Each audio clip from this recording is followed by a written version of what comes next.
So the speaker of the day is, oh, sorry, speaker of the day, I'm saying. The last speaker is Toastmaster Vishal.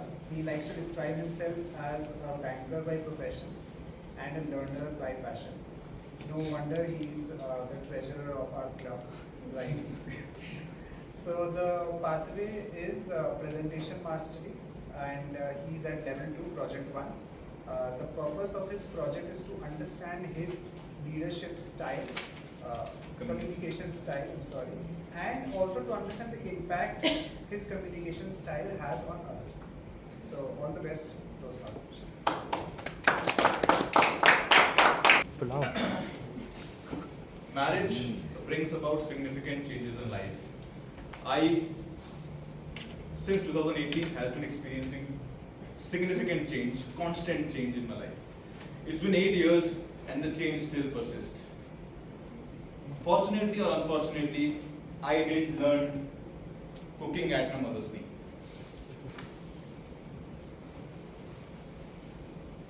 Good morning, fellow Toastmasters and dear guests.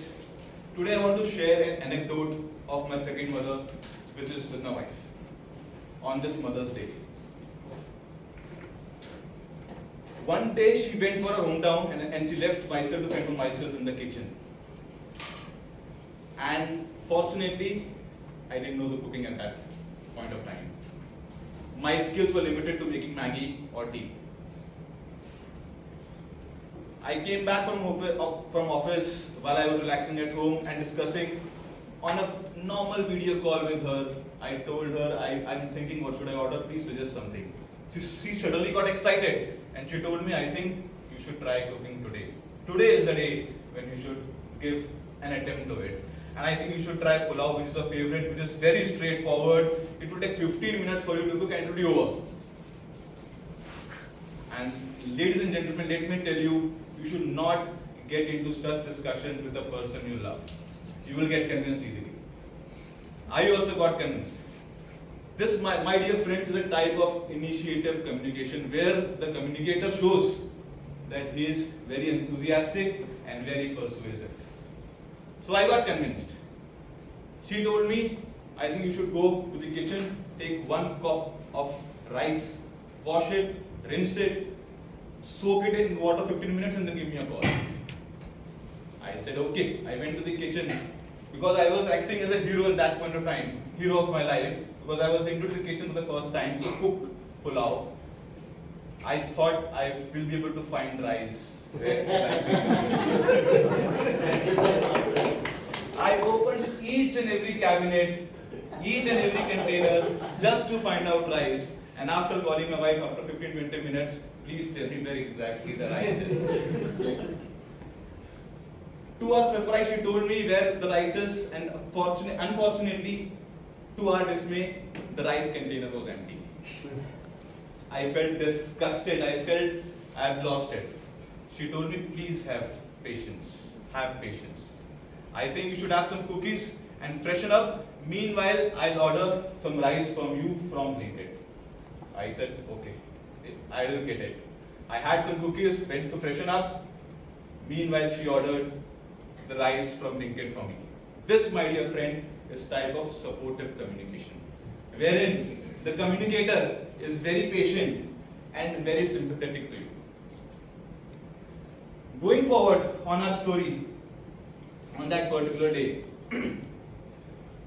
the rice came, I rinsed it, and the rice was soaked for 15 minutes. Then I called my wife. She gave me all the instructions, put the pressure cooker on the stove, put some oil into it, add some black pepper, cumin to it, and also onion to it. I added to it. And then she said, wait for 2 minutes, the onions will turn translucent. And I was like, why it will turn translucent? She said, because of the heat. Then I said, but you never told me to turn on the gas first. She frustrated, she disconnected the call. I called her back again. I asked her, please tell me what to do. She said, you follow all my instructions. I said, that's what I've been doing. You never told me to switch on the gas. Gas was not on. From there onwards, I followed all her instructions like a baby steps.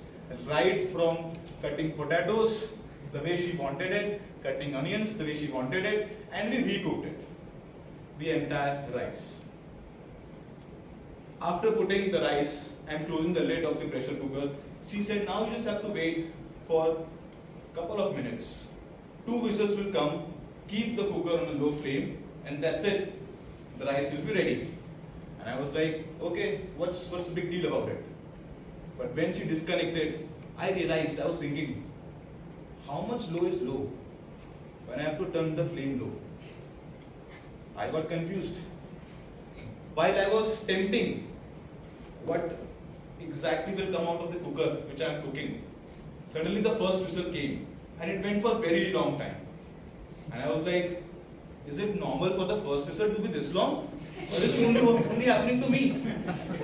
Am I the first one to witness this? When my mother used to cook, it used to take within seconds. But why is it so long? I panicked. I called her. I said, please tell me why it is taking this much long, and is the frame right or wrong? And to show her how analytical and how involved I was in the cooking. And she said, oh Einstein, it's okay. Another whistle will come, and then you can shut down the cooker. This, my dear friend, is a type of communication which is analytical, in which the communicator is very precise and is trying to be cautious. This was my level 2 project 1 speech on discovery of communication and the impact of it on yourself, on everyone. By the end of this, I just want to say, on that very challenging day, I really enjoyed pizza. That's it.